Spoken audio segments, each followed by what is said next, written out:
औज़ुबिल्लाहिमिनश्शैतानिर्रजीम बिस्मिल्लाहिर्रहमानिर्रहीम। जैसा कि आप जानते हैं कि फार्माकोलॉजी और फार्माकोलॉजी में जीआईटी फार्माकोलॉजी पे हमारा सीरीज़ चल रहा है। तो इस सीरीज़ में हम पेप्टिक अल्सर पे डिस्कशन कर रहे हैं और ये पेप्टिक अल्सर पे हमारा 7वां वीडियो है। और इस वीडियो में हम एंटासिड पे डिस्कशन करेंगे कि एंटासिड क्या चीज़ है, इसके फंक्शन क्या है, इसके मोड ऑफ एक्शन क्या है और इसका एडवांटेजेस और डिसएडवांटेजेस क्या क्या है। मगर इसके अलावा अगर आप इस वीडियो पे नए हो तो इससे पहले फार्माकोलॉजी पे जितने भी वीडियोस हमने अपलोड किए हैं तो उसका लिंक इस वीडियो के डिस्क्रिप्शन बॉक्स में मौजूद है, वहाँ से आप देख सकते हैं। आज के वीडियो में हम एंटासिड पे डिस्कशन करेंगे कि एंटासिड क्या चीज़ है। तो एंटासिड के लिए मैं इतना बताऊंगा कि इसके नाम से पता चलता है। अगर एंटासिड वर्ड को मैं मजीद सिंपल करूँ तो इससे क्या बन जाएगा, एंटी एसिड्स बन जाएगा। यानी ये वो ऐसे ड्रग्स है, यानी ये ऐसे ड्रग्स है जो एसिड जो स्टमक में जो हमारे डाइजेस्टिव सिस्टम में जो एसिड्स रिलीज होते हैं तो इसके अगेंस्ट काम करता है। तो इसी वजह से हम क्या कहते हैं, इसे एंटी एसिड्स कहते हैं यानी एंटासिड्स कहते हैं। या इसके अलावा हम एसिड न्यूट्रलाइजर या गैस्ट्रिक न्यूट्रलाइजर भी कह सकते हैं, क्योंकि यहाँ पे जो हमारे स्टमक में जो एनवायरनमेंट है वो एसिडिक होता है। अब ये क्या करेगा, उस एसिडिक एनवायरनमेंट को खत्म करके एक न्यूट्रल एनवायरनमेंट प्रोवाइड करेगा। तो इसी वजह से हम क्या कहेंगे, एसिड न्यूट्रलाइजर कहते हैं। यानी जो एसिड यहाँ पे रिलीज होते हैं, जो एसिडिक एनवायरनमेंट है उसको कम करता है यानी पीएच को बढ़ाता है। तो इस वजह से हम क्या कहते हैं, इसे एसिड न्यूट्रलाइजर या एंटासिड भी कह सकते हैं।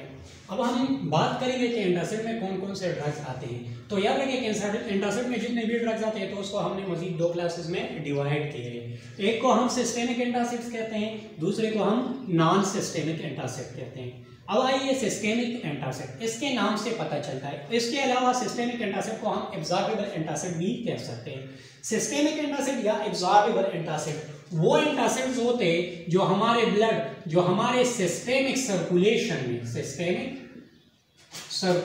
में एब्जॉर्ब हो सकते हैं। तो उसे हम क्या कहेंगे, सर्कुलेशन में एब्जॉर्ब हो सकते हैं तो उसे हम क्या कहेंगे, सिस्टेमिक एंटासिड्स कहेंगे। और इसमें कौन कौन सी चीजें आते हैं, उसमें एग्जांपल के तौर पर हमने सोडियम बाइकार्बोनेट लिखा है। इसके अलावा इसमें सोडियम सिट्रेट भी आता है।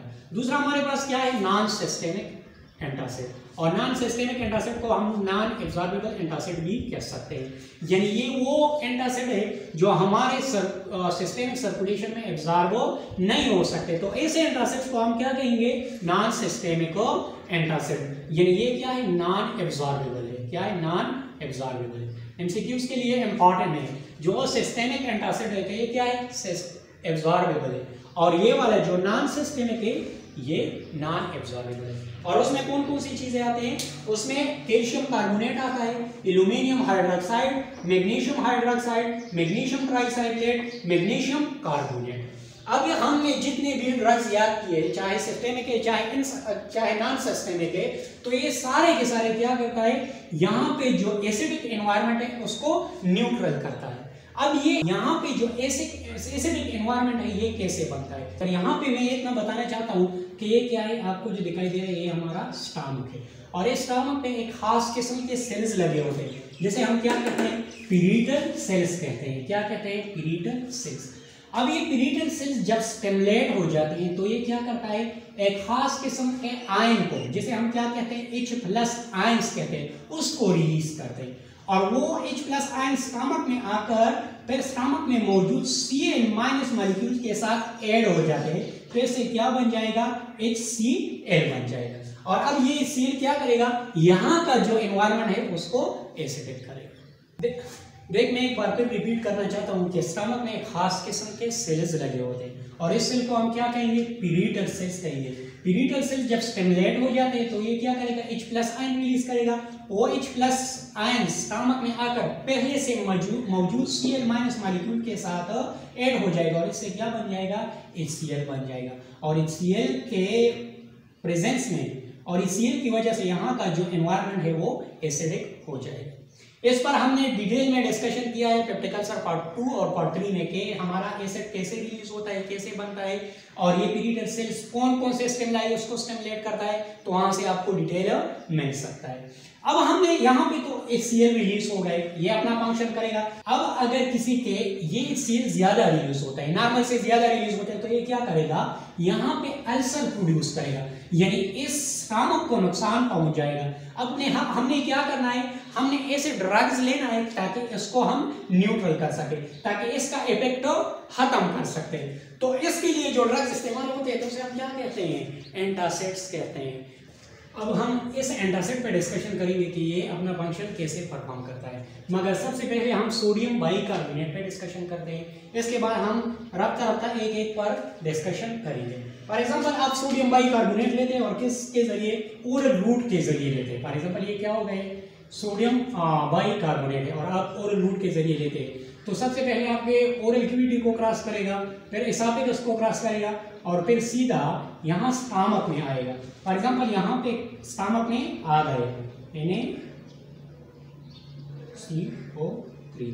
फॉर एग्जांपल ये आपके साथ क्या आ गए, आपके साथ सोडियम बाइकार्बोनेट आ गए और आपके स्टमक में क्या है, HCl है। तो ये इससे मिल जाएगा, रिएक्शन करेगा और इससे क्या बन जाएगा, इससे एक सोडियम बन जाएगा, प्लस इसके साथ H2O बन जाएगा और प्लस इसके साथ कार्बन डाइऑक्साइड बन जाएगा। अब आप देख सकते हैं कि आपके स्टमक में जो मौजूद HCl थे वो खत्म हो गए, वो NaCl, H2O और CO2 में कन्वर्ट हो गए। इसी तरीके से आपका pH बढ़ जाएगा और आपका जो एसिडिक एनवायरनमेंट है वो न्यूट्रल हो जाएगा।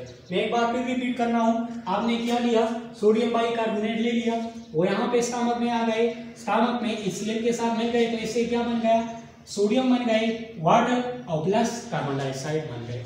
याद रखें कि इससे पहले हमने PPI प्रोटॉन पंप इनहिबिटर और H2 रिसेप्टर एंटागोनिस्ट पे डिस्कशन किया था। वो ऐसे ड्रग्स थे कि यहाँ पे जो HCl का प्रोडक्शन था उसको इनहिबिट कर देता, उसको स्टॉप करता, मगर जो एंटासिड है उसका HCl प्रोडक्शन से, HCl फॉर्मेशन से कोई लेना देना नहीं। ये क्या करता है, उसको सिर्फ जस्ट न्यूट्रल करता है, ठीक है। और इस सोडियम बाइकार्बोनेट का एडवांटेज ये है कि ये बहुत रैपिड रिस्पांस शो करता है। क्या, रैपिड रिस्पांस शो करता है, मगर इसके कुछ डिसएडवांटेजेस भी है। आपने यहाँ पे देखा कि यहाँ पे कार्बन डाइऑक्साइड प्रोड्यूस होता है। अगर एक कार्बन डाइऑक्साइड ज्यादा मकदार में प्रोड्यूस होता है तो आपको क्या कर सकता है, एब्डोमेन डिस्टेंशन भी कॉज कर सकता है। क्या, एब्डोमेन डिस्टेंशन भी कॉज कर सकता है। इसके अलावा आपने देखा कि यहाँ पे सोडियम प्रोड्यूस होते हैं और सोडियम, तो इसी वजह से आप इसको HTN हाइपरटेंशन के पेशेंट में यूज नहीं कर सकते। इसके अलावा मैं ये बताना चाहता हूँ कि कार्डियक फेलियर में भी आप इसको यूज नहीं कर सकते। ये इसके कुछ डिसएडवांटेजेस है। इसके अलावा अब हमारा नेक्स्ट पॉइंट कौन सा है, नेक्स्ट पॉइंट हमारा है non systemic antacid. Non systemic antacid मैंने पहले आपको बताया कि ये क्या है, नॉन एब्जॉर्बेबल एंटासिड है, यानी ये वो ऐसे एंटासिड्स है जो हमारे सिस्टेमिक सर्कुलेशन में एब्जॉर्ब नहीं हो सकते। तो इसी वजह से हम क्या कहते हैं, नॉन सिस्टेमिक एंटासिड कहते हैं। इसमें कैल्शियम कार्बोनेट आता है, aluminium hydroxide, magnesium trisilicate and magnesium carbonate आते हैं। सबसे पहले हम बात करते हैं कैल्शियम कार्बोनेट पे कि कैल्शियम कार्बोनेट कैसा काम करता है। बिल्कुल इसी तरह जैसा कि सोडियम बाइकार्बोनेट करता है। फॉर एग्जांपल हमने क्या लिया, कैल्शियम कार्बोनेट आपने ले लिया, वो कहाँ पे आ गए, वो स्टमक में आ गए और स्टमक में HCl के साथ मिल जाएगा। जब कैल्शियम कार्बोनेट HCl के साथ मिल जाएगा तो इससे क्या बन जाएगा, एक तो इससे CaCl2 बन जाएगा प्लस H2O बन जाएगा, यानी वाटर बन जाएगा। इसी तरीके से ये HCl को न्यूट्रल कर। अब कैल्शियम कार्बोनेट के बाद हम एल्यूमिनियम हाइड्रोक्साइड पे डिस्कशन करेंगे कि एल्यूमिनियम हाइड्रोक्साइड का कैसा एक्शन करता है। तो याद रखिए ये बहुत स्लोली एक्शन करता है। क्या करता है, स्लोली एक्शन करता है। इसके अलावा ये कॉन्स्टिपेशन भी कॉज कर सकता है। क्या कॉज कर सकता है, कॉन्स्टिपेशन भी कॉज कर सकता है। इसके अलावा हमारे पास क्या है, मैग्नीशियम हाइड्रोक्साइड है, मैग्नीशियम ट्राइसाइक्लेट है और मैग्नीशियम कार्बोनेट। तो इस तीनों का एक्शन बहुत क्विक होता है, क्विक रिस्पांस देता है, बहुत जल्द रिस्पांस देता है। इसके अलावा ये क्या कर सकता है, डायरिया काज कर सकता है। क्या काज कर सकता है, डायरिया काज करता है।